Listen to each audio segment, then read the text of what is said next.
जी नमस्कार, मेरा नाम अनमोल कुमार और आप भारत की पुकार देख रहे हैं। आज हमारी उपस्थिति जो है वो गोपालगंज जिला के मोक्ष धाम में है। मोक्ष धाम कहने का मतलब ये है कि सदा नीरा नारायणी के घाट पे एक बहुत ही भव्य आश्रम है।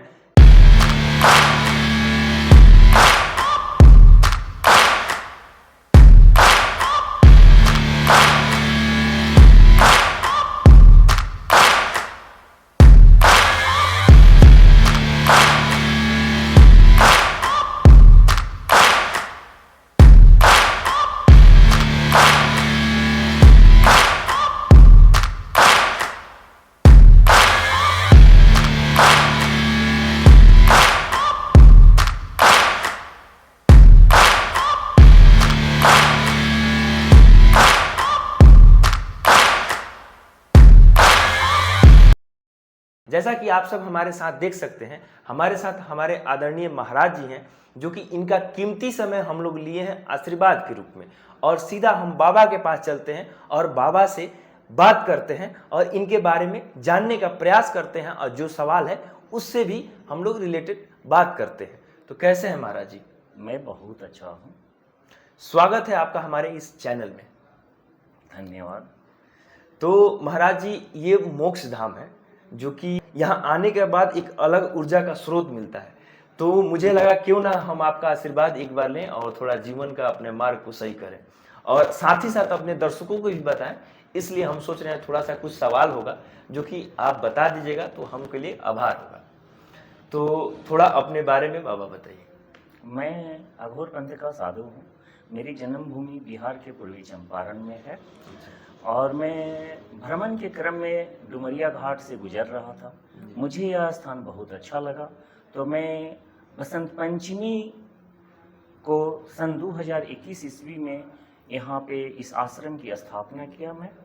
और यहाँ पे मैं उस समय से अखंड धूना चेतन किया हूँ, जिसको मैं मणिकर्णिका घाट वाराणसी से आवाहित करके वहाँ से जली हुई चिता की लकड़ी लाकर यहाँ 4 वर्षों से लगातार प्रज्वलित हो रही हैं, जहाँ बैठ के मैं साधना, पूजा, भजन, ध्यान, यप, योग सब करता हूँ और मैं यहीं रहता हूँ। चलिए, बहुत बहुत आभार महाराज जी। और अब कुछ सवाल हैं जो कि हम सीधा आपसे करते हैं, जो कि हर एक कोई के जीवन में कुछ ना कुछ उद्देश्य होता है। तो मुझे लगता है कि मेरे जितने दर्शक हैं आप उनको बताएं कि मनुष्य के जीवन का असली उद्देश्य क्या है। मनुष्य के जीवन का असली उद्देश्य मोक्ष होना चाहिए और मोक्ष ही होता है। अच्छा, चलिए बहुत बहुत धन्यवाद। तो हम अगले सवाल की ओर बढ़ते हैं। अगला सवाल मेरा ये रहेगा कि कर्म और भाग्य में क्या अंतर है? देखिए, कर्म और भाग्य एक दूसरे से मिले जुले हैं। ठीक है। कर्म करने से भाग्य बदलता है और भाग्य जो है प्रारब्ध से बनता है। प्रारब्ध मीन्स कि पूर्व जन्म के कर्म से। अच्छा, अच्छी बात है। और एक चीज़ और हम आपसे मतलब जानना चाहते हैं, जैसा कि सब लोग समझते हैं, सब लोग के अंदर वो चीज़ पाई जाती है, हर एक मनुष्य में होता है। तो काम, क्रोध, लोभ और मोह, इस पर नियंत्रण कैसे पाए? काम, क्रोध, लोभ, मोह पे नियंत्रण पाने का एकमात्र उपाय है अपने गुरु, अपने इष्ट के चरणों में अपने आप को अर्पित करते हुए ध्यान और योग में हमेशा लगाए हैं। हमेशा अपने गुरु मंत्र, इष्ट के मंत्रों का जाप करें और उससे आपकी जो ऊर्जाओं की प्राप्ति होगी वह आपको वैराग्य की तरफ ले जाएगी और वह सीधा जाके ईश्वर से मिलाएगी। तो जैसा कि आपने बताया महाराज जी, वैराग्य की तरफ ले जाएगी, सीधा ईश्वर से मिलाएगी। तो क्या इस युग में या इस दुनिया में या संसार में जो एक बेटा और बाप का रिश्ता होता है, क्या इसे मोह जो भी होता है, मोह होता है, क्रोध भी होता है, लोभ भी होता है, तो क्या ये सब चीज त्याग देना चाहिए? देखिए, हर एक व्यक्ति को अपने अपने कर्म का पालन करना चाहिए। हर एक व्यक्ति को अपने अपने धर्म का पालन करना चाहिए। एक व्यक्ति के लिए धर्म अलग हो जाता है, वहीं दूसरे व्यक्ति के लिए उसका धर्म अलग हो जाता है। तो उस व्यक्ति के ऊपर निर्भर करता है कि क्या हमारा अपने पुत्र को, हमारा अपने परिवार को त्यागने का समय आया है या नहीं आया है, और हम त्याग रहे हैं तो किस परिस्थिति में त्याग रहे हैं। झगड़ा झंझट करके घर नहीं त्यागा जाता है। घर हमेशा वैराग्य की उत्पत्ति हो तभी त्यागना चाहिए। चलिए, बहुत अच्छी बात है। महाराज जी से हमें और भी सीख मिल रही है, लेकिन इसी दरमियान हम आगे भी बढ़ेंगे और कुछ भी सवाल है महाराज जी हमारे, जो कि हम आपसे सोच रहे हैं कि कुछ हमें भी आशीर्वाद मिल जाए। तो एक सवाल और है कि असंतुलन, चिंता और उदासी को दूर करने के लिए धर्म मार्ग क्या दिखाता है? देखिए, असंतुलन, उदासी और चिंता को दूर करने का एकमात्र उपाय ध्यान है। अच्छा, ध्यान है।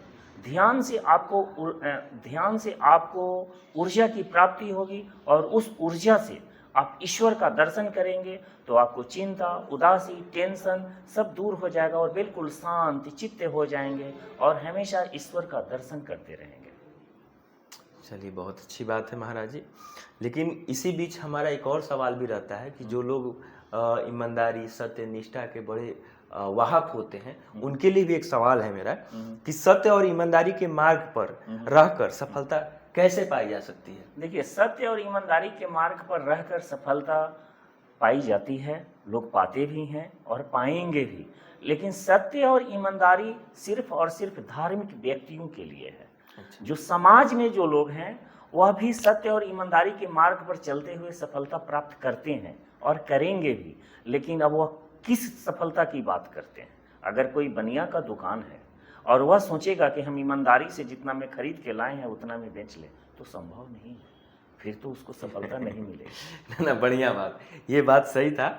लेकिन इसी बीच हमारा एक और सवाल रहता है कि गीता, रामायण या वेद हमारे जीवन में कैसे उपयोगी हो सकते हैं? गीता, रामायण या वेद या किसी भी तरह का धार्मिक ग्रंथ हमको अपने जीवन को कैसे चलना चाहिए, वह धार्मिक मार्ग दिखाता है, सामाजिक मार्ग दिखाता है, आर्थिक मार्ग दिखाता है। आप अपने जीवन में कब क्या करना चाहिए, यह धर्मशास्त्रों में वर्णित है। लोग उसका आदर करेंगे तो उनको किसी प्रकार की दिक्कत नहीं होगी और अपने जीवन के उद्देश्यों को प्राप्त करेंगे। चलिए, अच्छी बात है। और देखिए, इसी बीच हमारा एक और महाराज जी लास्ट क्वेश्चन है, जो कि हम इसके बाद आप मतलब ख़त्म करेंगे, काहे कि आपका समय बहुत कीमती है, लेकिन इसी बीच हमको समय दिए, इसके लिए बहुत बहुत आभार, बहुत बहुत धन्यवाद। लेकिन इसी बीच सबसे लास्ट और सबसे अहम क्वेश्चन है कि मंदिर जाना आवश्यक है या मन ही मंदिर है?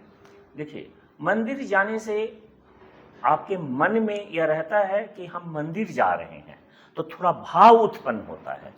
और हर एक व्यक्ति के मन में, हर एक व्यक्ति के शरीर में ईश्वर का वास होता है। ठीक है, मंदिर जाना आवश्यक नहीं है, लेकिन उस भाव की उत्पत्ति के लिए लोग मंदिर जाते हैं और ईश्वर का वास कण कण में होता है।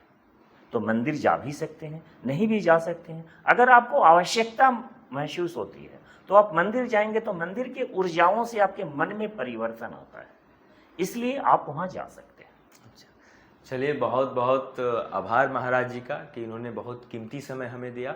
और हम आप सबसे भी एक बात कहेंगे कि ये जो स्थल है, ये जो आश्रम है, ये गोपालगंज जिला के डुमरिया घाट के निकट है, जो कि सादा नीरा नारायणी के घाट पे बहुत ही भव्य तरीका से इसको बनाया गया है।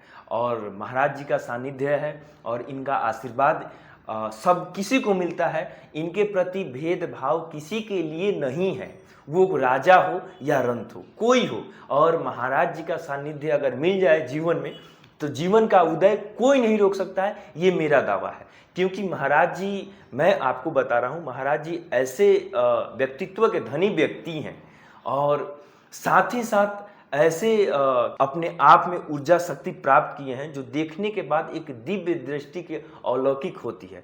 तो हमें अवसर मिला, इसलिए हम अपने आप को बहुत भाग्यशाली मानते हैं। और आप लोग भी आइए, महाराज जी की उपस्थिति रहती है और महाराज जी से मिलिए और सानिध्य और आशीर्वाद पाइए।